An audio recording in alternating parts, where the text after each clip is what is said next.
Chapter 4. They'll never understand how deep us rats can dig our tunnels. Unknown. The world returned to Arwen slowly as her eyes fluttered open. A low groan slipped past split lips as feeling returned to her limbs. Her entire body was sore, and her muscles were tense enough to feel like they would snap if she tried to move them. The inside of her head felt like someone was juggling hammers and doing a terrible job at it. Despite the pain that raked her, she couldn't help but notice how soft and warm everything around her felt. Her blurry vision cleared slowly as she craned her neck, stretching out the pinched nerve in it. She was in a large bed, under layers of red silk and cotton blankets. Heavy red curtains hung from high wooden posts and were drawn tight, cloaking her in near darkness, save for a single sliver of light that cut across the sheets. Where am... She bolted upright, the previous few days returning to her in a flash and sending an avalanche of pillows over the sides of the bed. "Gah!" she screamed, doubling over from the pain.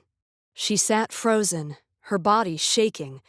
Every unsteady breath felt like a stab to her ribs, and every muscle burned. She focused on slowing her breathing, letting the pain simmer back down to soreness. When she didn't feel like she was going to throw up, she looked herself over. Her arms were wrapped in bandages, and she could feel more around her chest and legs. She was wearing a silky blue nightgown that left more of her showing than she was comfortable with. She quickly crossed her arms to cover her chest as she looked around, trying to figure out where she was. Arwen swallowed a lump in her throat, uncertain what to do next. Ever since her original plan went wrong, all she had been doing was running and making things up along the way. Now she was who knows where, in an uncomfortable nightgown she wouldn't have ever worn willingly. She hugged herself more tightly, ignoring the painful tug in her shoulders so she could cover more of herself. Fear started to bubble up inside her as she listened for anything beyond the curtains, but she managed to fall back on her training to calm herself. She stretched out a sore arm, keeping the other wrapped tightly around her chest, and pushed aside the curtain to peek out into the small carpeted room. The only furniture besides the bed was a small table and cushioned chair against the far wall. A candelabra sat on the table, giving just enough light to give a dim glow to the room's red paint. The reek of a terrible perfume hung in the musky air, so strong that it made her want to gag. It meant that someone had to have been in the room recently.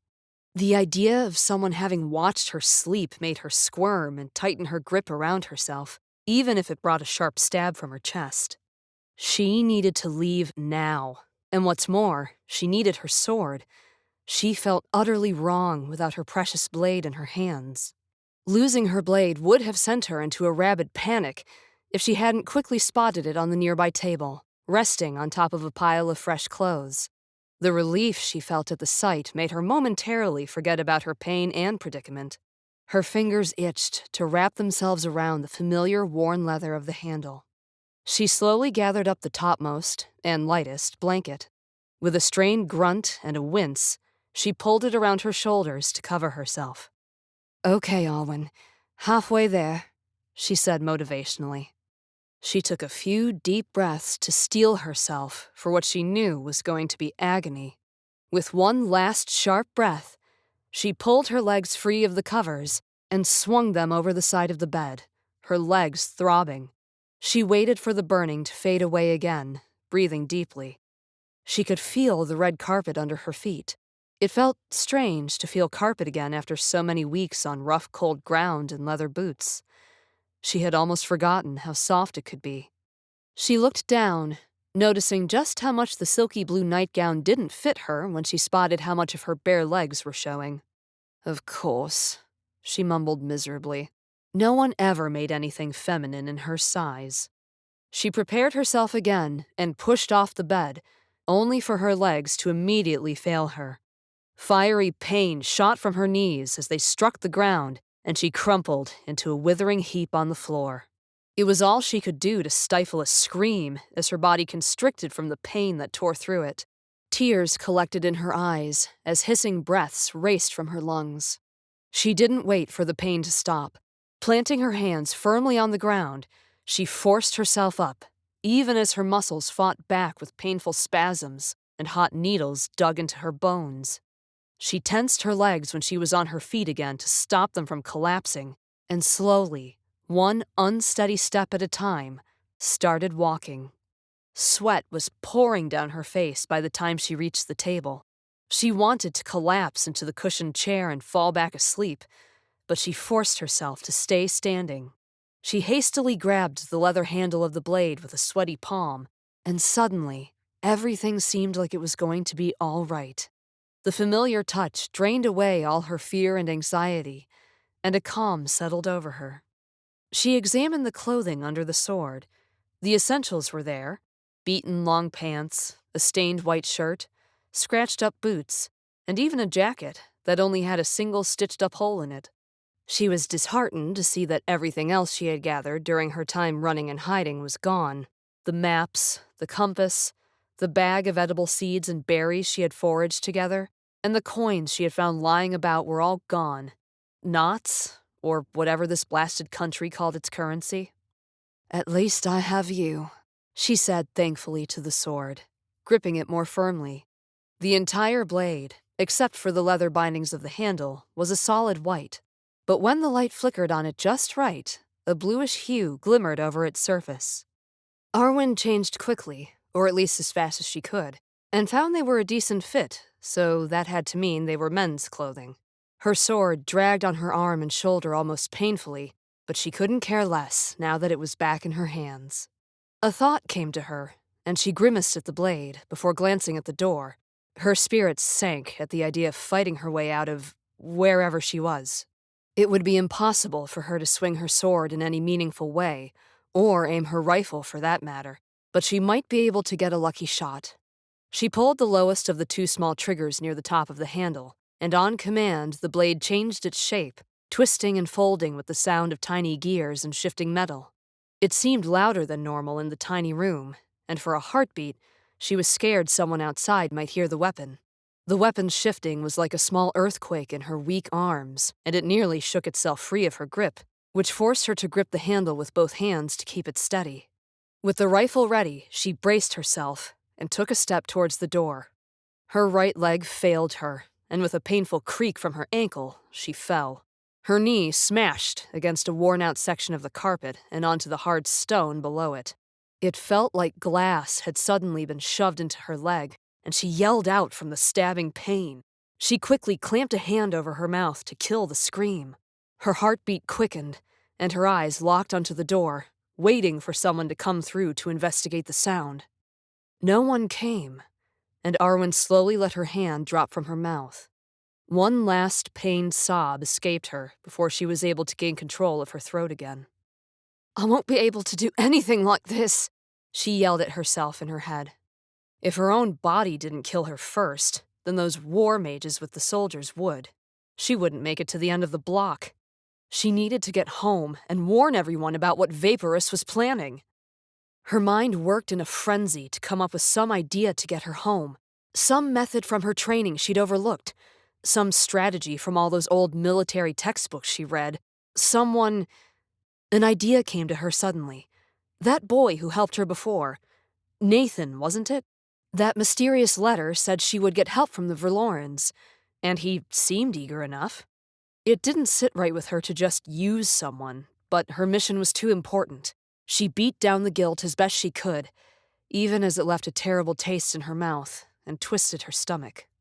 She forced herself back up to her feet and reached for the door. She was almost there when the door handle started to turn. She gasped, raising her rifle. Her arms burned, and it felt like tiny knives were being pushed into them, but she locked up her joints to keep it as steady as she could. The door opened. Nathan spotted the rifle before he was even through the door and quickly dived out of the doorframe and back into the hall outside. "Blimey! Don't shoot! It's me, Nathan!" he yelled into the room. "Oh, thank the gods," Arwen whispered to herself, relieved she wouldn't have to search for him again. She let her rifle drop, but kept it ready just in case. "I won't shoot. You can come in, but close the door." Nathan walked in cautiously, eyes on the rifle, and closed the door behind him. "You should be resting. You're not even near healed up yet." He motioned towards the bed while looking up to meet her eyes. Her legs and back agreed with him, and she wasn't thrilled by the idea of hitting the floor again. "Yeah, mind giving me a hand?" she asked. She needed information, so might as well be comfortable while she questioned him. "Of course. I don't suppose you're gonna drop the gun?" he asked, glancing nervously at her weapon. "No," Arwen said bluntly, tightening her grip on the handle. Arwen put an arm around the shorter boy's shoulders and leaned on him. When they returned to the bed, she finally took a moment to take in the twig that he was. She had heard of people like him before, but she had never seen anyone with light brown skin in person before, and she'd certainly never expected to see someone with it in Vaporous. His raven hair was a mess of tangles, and his eyes were a dark green, like she was looking into the heart of a forest. Most strange, however, were his teeth. His canines were more fangs than human. She tried to figure out what could have caused them to look like that, but she couldn't think of anything other than he might be half something else. But what the other half was, she had no idea. "Happy to see you finally awake. I was starting to worry. You sure you don't want to lie down? You look like you need it," he asked, nodding towards the pillows. "I'm fine like this," Arwen lied, taking only a short moment to understand his accent. She had never heard a Vaporan accent as heavy as his. He must be from some other part of Vaporous than the one she'd copied the accent of all those years ago. "How long was I out? Where are we? And how did we get here?" she asked, wanting to know as much as she could about wherever she was. "You've been out for almost 2 days now. Some associates of my dad found us unconscious in the street and brought us here. As for where we are, well, unofficially, we're in the secret meeting place of the city's top crime bosses. Officially, we're in the underground levels of the largest brothel in the city." "We're in a what?" Arwen screamed, her voice jumping several pitches. She jumped out of the bed so fast that her body nearly collapsed on her again. Her entire being crawled with disgust, and uncomfortable chills rushed over her limbs. "A brothel?" Nathan repeated. "It's a building where—" "I know what it is!"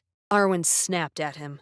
Revulsion rippled through her at the thought of what had been done in that bed, and she nearly threw up when she remembered she had been in it for 2 days. "What's wrong?" "A lot of things. Just... never mind. Look, I need your help to get out of the city. I accidentally got on the police's bad side, and I need to lie low outside the city until it dies down a bit," Arwen said impatiently. Nathan looked at her more seriously, and she felt uneasy. Her hopes that he would be easily swayed quickly diminished. "If it was just the police, you wouldn't even need to leave the city. You just need to stay at a rundown tavern for a few days and pay off the owner to stay quiet. But those were soldiers breaking into my home." "Who are you?" Nathan asked, his voice stern. Arwen, a little taken aback by the sudden change in attitude, kept her face calm. "I'm just someone from the northern end," she lied. "No, I'm just someone. We get the attention of the regular police and gangs, not the army. And your reaction to this brothel tells me you're not a local from around here. I want to help you, Arwen, but I need you to be honest with me." Arwen didn't look away from his steady gaze. He sounded sincere, and he had already helped her. But what could she trust him with? She couldn't tell him who she really was. He would turn her over to the soldiers. Nor could she tell him what she knew. He would call her crazy. After some thought, she said the only truthful thing he would probably believe. "Because if I don't, a lot of people are going to die." Nathan's face softened, and he gave her a little smile. "Good enough for me," he said, almost sounding relieved. "Just like that?" she asked skeptically, raising an eyebrow.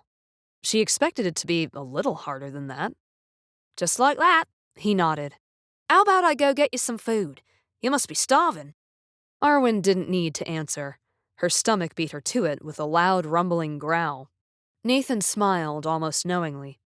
"I'll be back soon." He left the room, leaving her alone. She sighed in relief. She could only hope that the rest of her journey home was as easy. It wasn't long before her legs started to burn again with the feeling of stabbing knives, but she refused to touch anything soft in that room. Instead, she sat on the floor to wait for Nathan's return. After a few minutes, there was a knock. "It's me," Nathan's muffled voice said. "You can come in," Arwen answered. Nathan came in with a small cup of water and a bowl of steaming stew. "You really have something against relaxing, don't you?" he asked when he spotted her on the floor. "Nothing against it. I just don't like lying in a prostitute's bed," Arwen said bitterly. "Trust me, I don't like it here much either, but you shouldn't take beds for granted," Nathan said knowingly. He placed the tray down before her while fighting down a yawn. Arwen looked at the food critically for a moment, before picking up the spoon. She held the wooden spoon delicately and ate quickly, but politely. She barely stopped herself from grunting in disgust. It tasted like cardboard. With some effort, she stayed polite and tried to find something good to say about the stew. As a proper lady should. Polite and respectful. Delicate and always complimenting. She could hear her mother's and tutor's voices in her head. The idea of that woman brought a dark look to her ember eyes, and she suddenly didn't feel like eating anymore. Her stomach growled, but she ignored it and put the spoon down, perfectly lined up with the half-full bowl. Nathan watched her with a puzzled expression, but he didn't say anything. With some effort and a short, unsteady breath, she cleared her mind of any thoughts of family and turned to Nathan. "Why are you so ready to help me? You don't even know me." "You were in trouble, and I was able to help you. Also, something strange is obviously going on for us both, so it's probably a good idea to stick together while we get out of the city," Nathan said, before yawning again. "You mean those letters from our mysterious friend? What did yours say, anyway?" Nathan told her about the contents of his envelope and showed her the invitations which he had in his pocket. He handled them like they were the most precious things in the world. She wasn't sure why. It was just an invitation to a ball. She had gotten hundreds of those before. "So, you plan on going to this ball?" Arwen asked skeptically. She could enjoy a good dress and dance, but under the circumstances, she couldn't imagine going to one for any reason. "If it gets me out of this city, yeah, I'm going. If it does turn bad, then my dad is smart enough to get us out of anything. Besides, seeing as how my own blew up, the move will probably be permanent now," Nathan said. Arwen felt like she had just been kicked. Guilt suddenly had its claws around her heart. She'd barely met this boy, and she'd already destroyed his life. "I'm sorry about that," she stammered out hesitantly, not sure what to say. "Don't be," Nathan gave her a faint smile. "I hated that place." "Did all of your family make it out?" Arwen asked quietly, not able to look him in the eye. So much for not thinking about families. "My dad made it out, and my sister was out that morning," he said, with a note of sadness for some reason. "What about your mom?" Arwen asked fearfully, noticing the lack of any mention of her. Nathan's gaze faltered for a moment, and he continued like she hadn't asked. "The shockwave that hit us was from that Navy dropship. Its steam drive was breached, so the rune crystal blew. Apparently, that first explosion was from another airship going down close by. Somehow its steam drive was breached too. No one knows what caused it to go down in the first place, though. Soldiers surrounded it before anyone could find out anything." Arwen swallowed a lump in her throat, unsure how to take his avoidance of her question. She gripped the handle of her blade and found some comfort in the weight and feel. "Maybe a fight broke out on the airship. An unlucky shot could have hit the steam drive," she said quietly, recalling her miraculous escape. Nathan gave her a quiet look. "Maybe," he said simply, before he continued with a shrug. "Either way, we were found and brought here. Since we've been down here, my dad's been sending men to look for Lena. I've been helping every night, but so far, nothing." His voice lowered towards the end. Her grip tightened on the handle, her knuckles turning white. "I'm so sorry. I'm sure they'll find her," was all she managed to say. "It's okay. She's resourceful. She'll turn up eventually." Nathan's voice wavered, and he spoke more to himself than to her. Nathan looked down, deep in thought, while Arwen watched him closely. The possibility that she might have taken some of his family made her even more disgusted with herself for wanting to use him. She quickly snapped at herself in her thoughts. "Stop it! You know what you have to do. What you know is more important than some vaporing kid. Still, part of her wanted to comfort him somehow. She reached out a hand to place it on his shoulder, but before she could, a banging knock came from the door. Nathan got up and answered it. He spoke quickly and quietly to whoever was on the other side. When he returned to her, he was biting his lip nervously, something she thought was dangerous for him, given his fangs. "What's wrong?" Arwen asked cautiously. "The bosses want to talk to you," Nathan said hesitantly. Her muscles tensed, and a chill ran through her. Her mind raced with images of thugs crowding around a dark room, wanting to interrogate her. "Why? It sounds like your dad would have been able to fill them in on what the two explosions were," she asked, her voice wavering slightly. "He should be, but they must want more." She looked down and groaned worriedly. Nathan knelt and carefully put a hand on her shoulder. "I'll be with you the whole time," he said reassuringly. Arwen looked up and couldn't find a hint of the previous worry on his face. Instead, he seemed completely confident, and even brave. But something was off in his eyes. She knew an act when she saw one. She'd had to wear enough faces around her family to know where the cracks were. She wondered if he had to put on a brave face often. Knowing she wouldn't be able to avoid the bosses, she resigned herself and got up with Nathan's help, putting her arm around his shoulders. Amusingly, she realized he fit almost snugly under her because of her height on him. She held on to that stray thought, as she couldn't shake the feeling it would be her last happy one for a while. After another shaky transformation, her rifle shifted into its sword form, its proper form as far as she was concerned, and sheathed it in the scabbard on the back of her belt. Nathan suggested leaving it in the room, as others down there could have itchy trigger fingers, but a deathly glare silenced any argument. They entered a long hallway lined with candle lamps. An assortment of rugs ran along the hallway, as did several doors on both sides of it. At the end of the hall was a large circular room with two additional branching off hallways. The middle of the room was flushed with couches, chairs, and cushions. The walls were lined with small tables and chairs. At the other end of the room was a large set of double metal doors. The room was full of different races, but unfortunately, she noted, the lowly ones. Orcs and trolls moved about the room, occupying themselves with some task. She did her best to avoid looking at them, and wished some of the higher races were among the group to help settle her nerves. Orcs laughed from the couches with beers in their hands and women on their laps, while trolls mostly sat at the tables, deep into games of cards or regicide. A few looked at the two as they entered the room, but quickly returned to their own devices. Arwen stared at the doors, her mind rushing with images of what horrors lay behind them. "We won't be here for long," Nathan said, when he noticed her expression. "So, what are these crime bosses like?" Arwen asked, her voice higher than normal. "Scared?" "Just puberty," she lied. "Well, the numbers are always changing, but it's usually around 15 or so, but only 3 of them are long-term members. The first is Martha Lillery. Old Martha, as she's known on the streets. She's the biggest crime boss in the city, rules entire districts, and usually plays the gangs against each other for a laugh. Next up is Thorald Ragram. He's the leader of the Talons, the mercenary force." "They sound charming so far," Arwen said, worriedly glancing at the door again. "The last is my dad. He's not really a crime boss, but he's a good information broker, and he's friends with everyone in there. Really more of an honorary member than an official one, because of the dirt he has on all of them. As for the rest, I'm not sure about. There was a power shift recently, and half of them got replaced, and the others I haven't learned much about, because they're from the other side of Frey." Arwen looked at him, eyebrows raised. "Don't worry, I'll be in there to have you back," Nathan said quickly.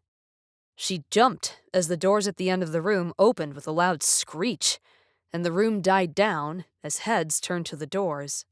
Shouting leaked into the room as a tired-looking crippled man with a cane and braced-up leg limped out.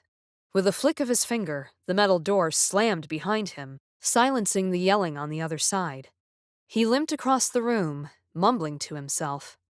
Seeing that he wasn't there to start shouting orders to them, everyone in the room returned to their normal business. Arwen gritted her teeth.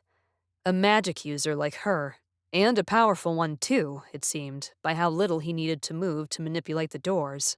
Just what she didn't need at the moment. The man noticed the pair and rolled his eyes, saying something to himself. He limped over to them, his metal cane clanking on the stones and his brace squeaking the whole trip. He quickly glanced over the two with bloodshot eyes. She gulped, feeling an uncomfortable claw crawl up her spine under the man's gaze. The prodding nature of those blue eyes set her instincts ablaze, screaming at her to not let this man know anything about her or her past. "Well, we're certainly in trouble," he said with a heavy sigh. "What's going on in there, Dad?" Nathan asked. Dad? She looked between the two, trying to find any similarities between the father and son, finding none. Mr. Verloren looked up from Nathan to Arwen, meeting her eye to eye and barely having to tilt his head upward. "Unfortunately, you," he pointed at her, "have thrown the system into chaos. They keep their operations in the slums and give out some nice black market deals, and in return the police give them a wide berth. It wasn't perfect, but it worked. Then you showed up, and now military dropships are hovering over the streets, a frigate has stationed itself over the district, and patrols are moving building to building. Every one of those idiots in there is on the verge of an heart attack. The military is ripping the slums apart looking for you, and taking out every criminal they find along the way." Mr. Verloren pinched the bridge of his nose. "I suppose this was inevitable. Now that the world is stabilizing again, the country doesn't need black market supplies to help it get by anymore. Just wish it wasn't happening now. It's gonna make getting out of the city much harder." "So, what's the verdict looking like in there, then?" Nathan asked. A question Arwen wanted the answer to as well, as she looked over Mr. Verloren's head to the doors again. She could almost hear the sharpening of knives in the back of her mind. "Half want to kill her here and now. The other wants to hand her over to the military to appease them," Mr. Verloren answered nonchalantly. Her stomach churned wickedly. She expected as much from criminals in the lower races. Mr. Verloren looked between the two, thinking for a moment before he tapped his cane on the floor. "We need to get out of the city." He then locked his eyes on Arwen. She couldn't tell what happened, but something in his eyes suddenly changed. They were so cold that they made her want to shrink away from the man. "And have a long talk." "Why?" was the only word Arwen could get out under his gaze. "Several reasons. You are clearly at the center of what's going on." He took out her letter from his coat pocket for her to see before he shoved it back in. "I want to know exactly what's happening. Now come along, we need to talk to him. Play along with me in there," he ordered, before he turned on his heel and started to limp off. "Dad, wait!" Nathan called. "Hmm?" Mr. Verloren stopped and looked over his shoulder. "Is there any word on Lena?" Nathan asked, a note of desperation in his voice. Mr. Verloren tightened his grip on the cane. "Nothing yet. I've sent men to look for her. She's bound to turn up eventually." "That's what you said the last time," Nathan said, sounding angry. Mr. Verloren was quiet for a moment. "I know. We'll find her," he said, and started to limp away again. "I'm sure they'll find her," Arwen said, trying to sound reassuring, but given what Mr. Verloren said, she wasn't sure about their chances. Nathan didn't answer her. Instead, he started forward and forced her along with him. At the doors, Mr. Verloren stopped and looked back at the two. "Oh, before we go in, are you a good public speaker?" he asked Arwen. No? Arwen stammered out, glancing nervously at the door again. "Okay, let me think." Mr. Verloren tapped his finger on his cane. "All right, I got it." Suddenly, his voice took on a much softer tone. "Don't worry, Arwen. You're gonna be just fine. Just play along." The change in tone was so sudden that she didn't have any time to process it before Mr. Verloren opened the door with magic. The screaming arguments spilled out once again, and she felt her heart jump into her throat. The meeting room was larger than she thought it would be. A chandelier hung from the ceiling and illuminated the entire room. A polished, curved oak table sat under it, reflecting the light. Drapery hung from the walls, along with paintings and statues. She recognized some pieces as Lusharian and Selvian art that went missing during the war. Her blood started to boil at the sight of the stolen art, and she had to rely on her training and her fear to keep it contained. Space between the art and the table was a line of armored orcs, whose chest plates and helmets bore white claw marks painted across them. She immediately felt Nathan tense under her at the sight of the orcs. He hesitated when several of the orcs turned and noticed him. For some reason, they started to glare at him, and their hands balled into fists. If it wasn't for the shouting, she was certain she would have heard growling from the guards. She looked down at Nathan briefly, noticing how pale he was starting to look. She wasn't sure what had happened, but she could almost feel the bad blood between them. She wanted to say something to ease whatever his worries about the lesser race were, but she wasn't even sure how she was going to survive the next few minutes. Around the curved table were 16 men and a woman ranging from humans, orcs, trolls, and a few stray goblins. Each of them was yelling at the others about the military destroying their life's work, how to handle the situation, and why it should be their businesses that get secured first.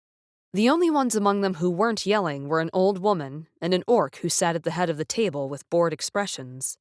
The yelling died when the three entered, and everyone sank back into their cushioned seats. Angry eye after angry eye turned on Arwen.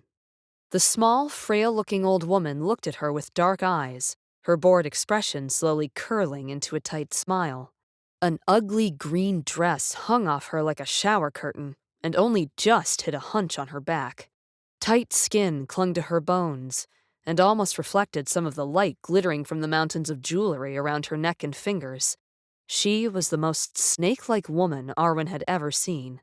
The broad-shouldered orc, who wore a cleanly pressed suit, studied Arwen from head to foot, his face remaining unamused.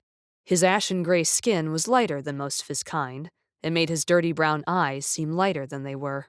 His dark hair was cut short enough to almost make him seem bald, and helped to highlight his features, which were rough enough to make a goblin jealous. Mr. Valoran limped his way around the table towards the empty chair on the old woman's left.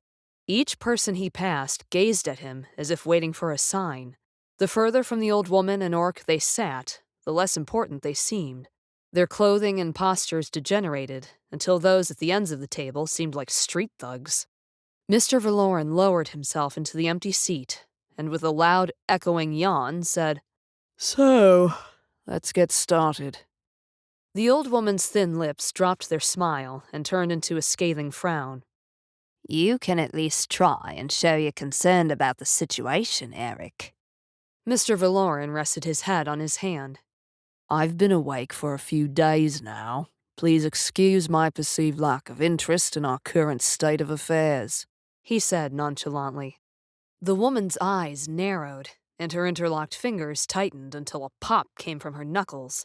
The orc, however, smiled slightly at the act. The old woman turned her eyes onto the pair standing in the middle of the room. They fell on Nathan first, and her pencil-thin lips slid back into a large smile. Her eyes shined as bright as her jewelry. A hint of joy somehow managed to worm its way into the dry, patchy voice. "Good to see you again, Nathan, my boy. Have you been eating? You're as thin as a twig. And why do you never come to visit? You know you're always welcome in my establishments." Arwen felt Nathan shudder under her.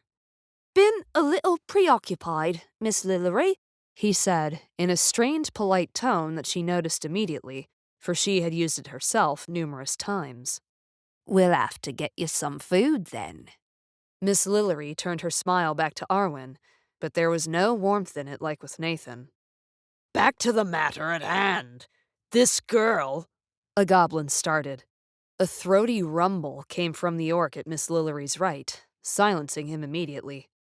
The look the orc, who Arwen figured was Thrall, gave the goblin made him slide further back into his seat. Thrall turned his dirty brown eyes to Arwen and spoke with a gruff, annoyed voice. "This is Detrius all over again. The military has effectively destroyed all our operations here. The police we paid off have all abandoned us, our smuggling tunnels are being exposed, and worst of all, Several members of Decredum have been spotted wandering the slums. Nervous fidgeting erupted among the crime bosses at the mention of Decredum. Decredum? Arwen whispered to Nathan. She thought back to the mages that had captured her and wondered if those were the same men. Perhaps that was the name of their battle mage corps? Never heard of 'em, Nathan whispered back, nervously looking around at the seemingly frightened crime bosses. Thrall crossed his arms as another rumble came from his throat. The only reason you're not already dead is on Eric's good word. So if you have a good reason about why we shouldn't kill you or give you up, then speak. Don't be afraid, dear. We're reasonable. We're willing to hear your side before we mount your head, Miss Lillery said with a venomous smile. Arwen looked over to Mr. Verloren, who gave her a nod so tiny that it was almost invisible. He was expecting her to do something until he could make his move, but what? Her mind went completely blank as everyone looked at her, and she suddenly felt dizzy. The room and everyone in it seemed to enlarge, while she shrunk. Beads of sweat ran down her forehead, her breath became uneven, and her heart felt like it was about ready to burst from her chest. She was certain she would have fallen over if Nathan wasn't holding her up. Nathan came to her rescue when he noticed her struggling. Her name is Nora Vale. She's a small-time thief, but she's very shy round crowds. He chuckled a little. He made lying seem so flawless. Nora here got a bit overconfident and tried to steal more than she could handle. As you can tell, the higher-ups didn't take this lightly and called for the military to come in. You know how nobles can overreact to even the tiny stuff going missing. I'm sure those soldiers would tire out quickly and go home soon enough. I can vouch for her, Mr. Verloren said, continuing the lie. A regular at my pub. Nice girl, but unfortunately she does have a knack for getting in over her head. If that's so, then why have I never seen her at your pub? A human on the other side of the table said, leaning forward on one arm and glaring at Mr. Verloren. Huh, don't give me that, Thomas. Mr. Verloren shot back. When was the last time you visited? In fact, when was the last time any of you did? I thought we were friends, after all. He threw the accusing glare back at all of them. Anyway, we are getting off topic. Nora here is not the problem and isn't worth wasting this much effort on. He waved his hand as if shooing off a fly, before he stood up and limped around the table. Whether we like to admit it or not, gents, this was an inevitability. The only reason we were given so much free rein in the first place was that we had access to supplies the government was in desperate need of. Food, medicine, troops for quick defense, and escorts. But that is no longer the case. Without the war or the nobles draining everyone, Missidia and the country's honor can now get those resources for themselves in plenty. We're no longer needed. Now we're just a blight on them, and they are ready to stamp us out. Truthfully, if we don't change our tactics, the only ones I see making it out of this are Thrall and I, as everyone has needs for mercenaries. Private security, Thrall grunted. And information. Oh, and you, of course, dear Martha. Your Tirish are so well brewed, I hear they sell for an extremely high price. And there's your other businesses you can rely on. There were a few quick whispers around the table, and a few glares.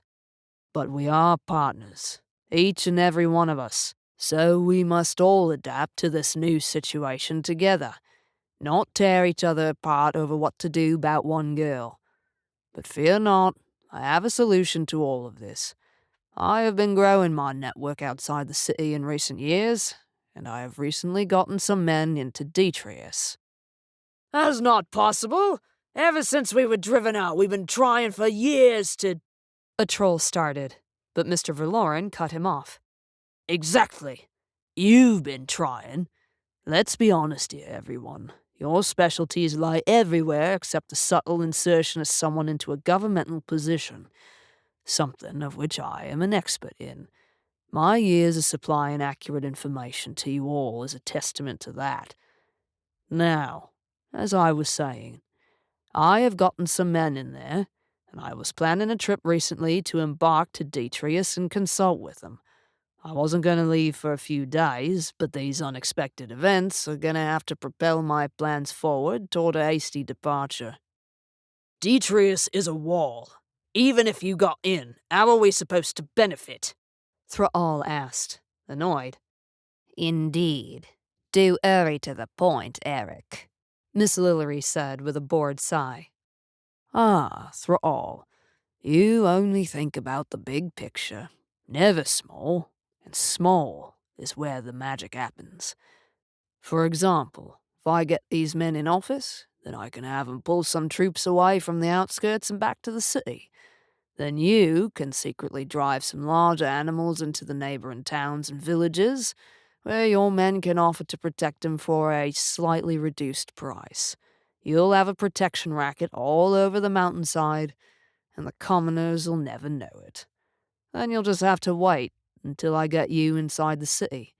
The goodwill and reputation you build with those people will spread to the city when they go there to trade and make your integration into Detrius all the easier.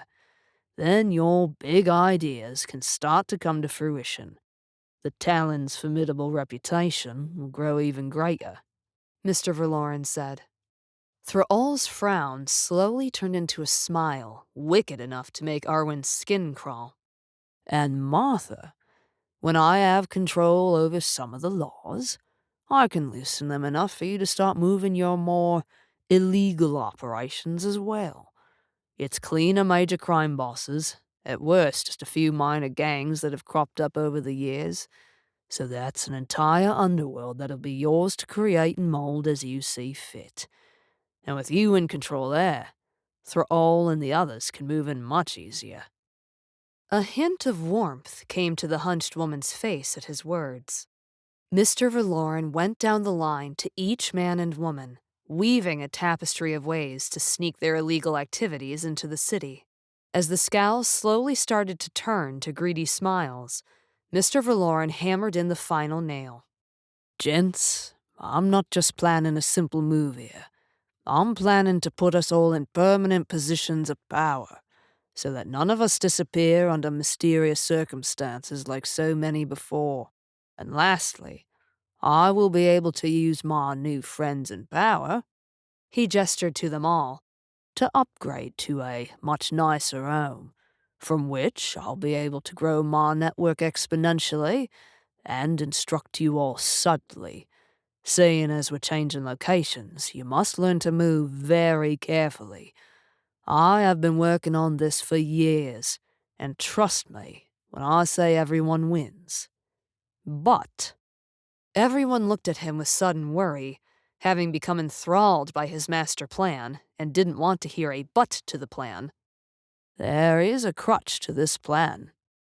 He turned and pointed to Arwen. Her. Arwen, who had been watching Mr. Verloren's masterful manipulation in awe, did her best to not look completely confused as every eye in the room snapped toward her.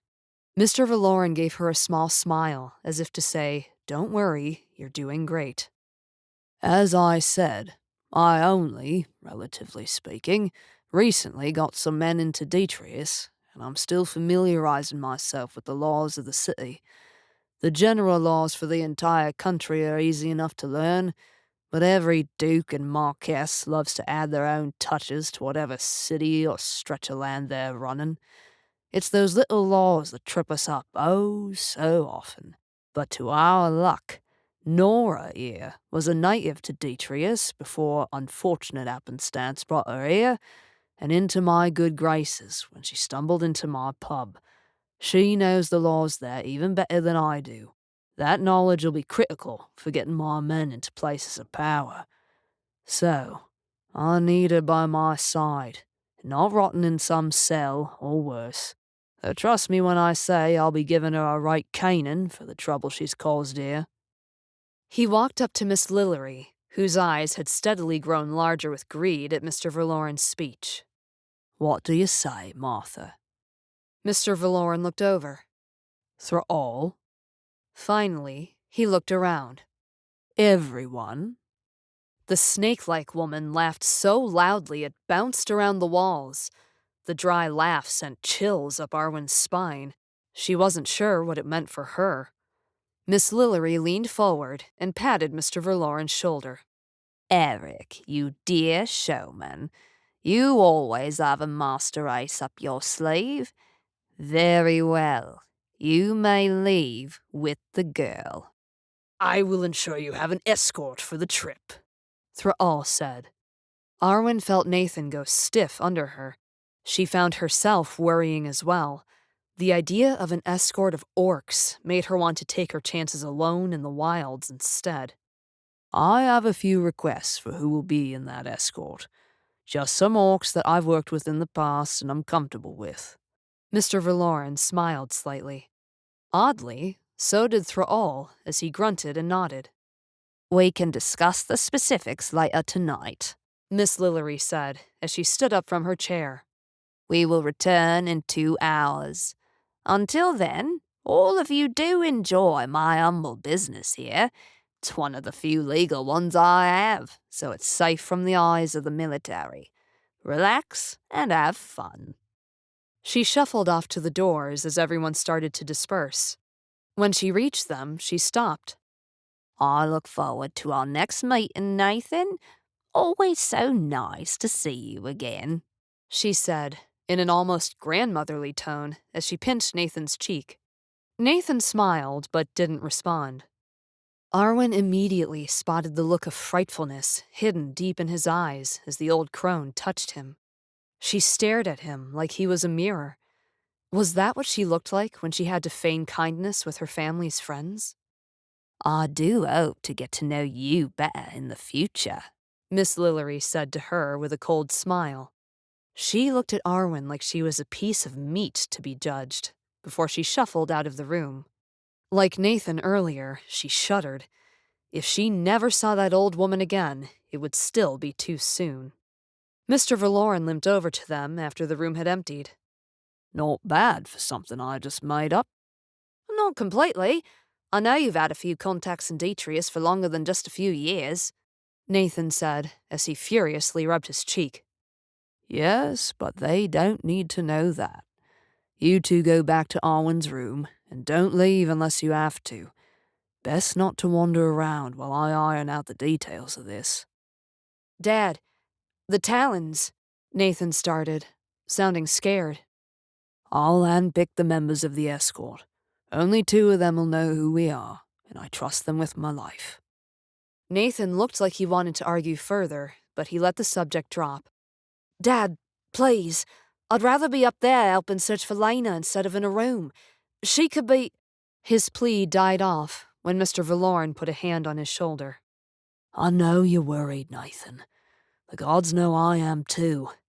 But you're exhausted, and you won't be of any help like that. Get some rest, and you can help in the morning. Besides, you two are going to be stuck with each other for a while, so you might as well start getting to know each other. You can't talk to me about being exhausted, Nathan accused with an aggressive finger point. Regardless, I'm your father.